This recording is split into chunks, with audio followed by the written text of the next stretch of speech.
ગુજરાત બની ગયું ભારતનું ફર્સ્ટ ઇન્વેસ્ટમેન્ટ ડેસ્ટિનેશન. યસ, આ કોઈ અફવા નથી. આ છે નીતિ આયોગનો રિપોર્ટ 2026.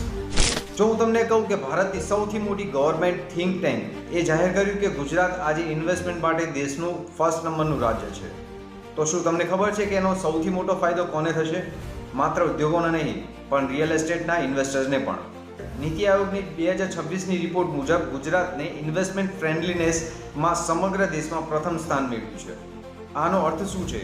જ્યાં ઇન્ડસ્ટ્રી આવશે ત્યાં જોબ આવશે, પોપ્યુલેશન વધશે અને ત્યાં રેસિડેન્શિયલ અને કોમર્શિયલની અને ઇન્ડસ્ટ્રીયલ એસ્ટેટની ખૂબ જ સારી એવી માંગ વધશે.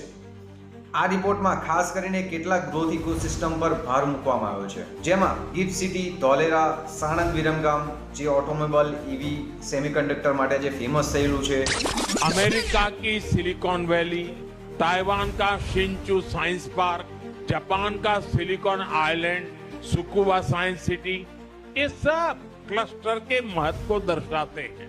आज साणंद भी उसी दिशा में अपने कदम बढ़ा रहा है.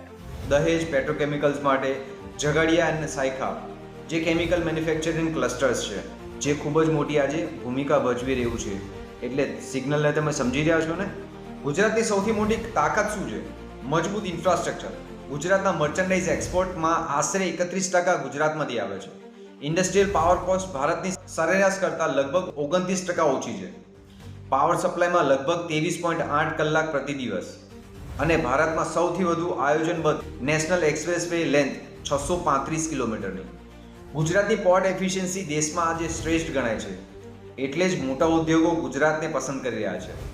આ રિપોર્ટ આપણને માત્ર એક ડિરેક્શન આપે છે કે આગામી વર્ષમાં કેપિટલ, ઇન્ડસ્ટ્રીઝ અને ડેવલપમેન્ટ કઈ તરફ આગળ વધી શકે છે. જો તમે પણ આ રિપોર્ટ રીડ કરવા માંગતા હોય તો કમેન્ટમાં લખજો રિપોર્ટ, હું આપને શેર કરી આપીશ. એટલે તમે આ સિગ્નલને સમજી ગયા ને? તો ઇન્વેસ્ટમેન્ટમાં જીત પાકી છે, કારણ કે સાચું ઇન્વેસ્ટમેન્ટ સાચી માહિતી જ શરૂ થાય છે. તો મળીએ છીએ ગુજરાતના આગામી growth corridors, government projects and real estate opportunity વિશે ડેટા બેક ઇન્ફોર્મેશન સાથે. સાચી ઇન્ફોર્મેશન સાચા સમયે, તમારું એક સાચું ડિસિઝન.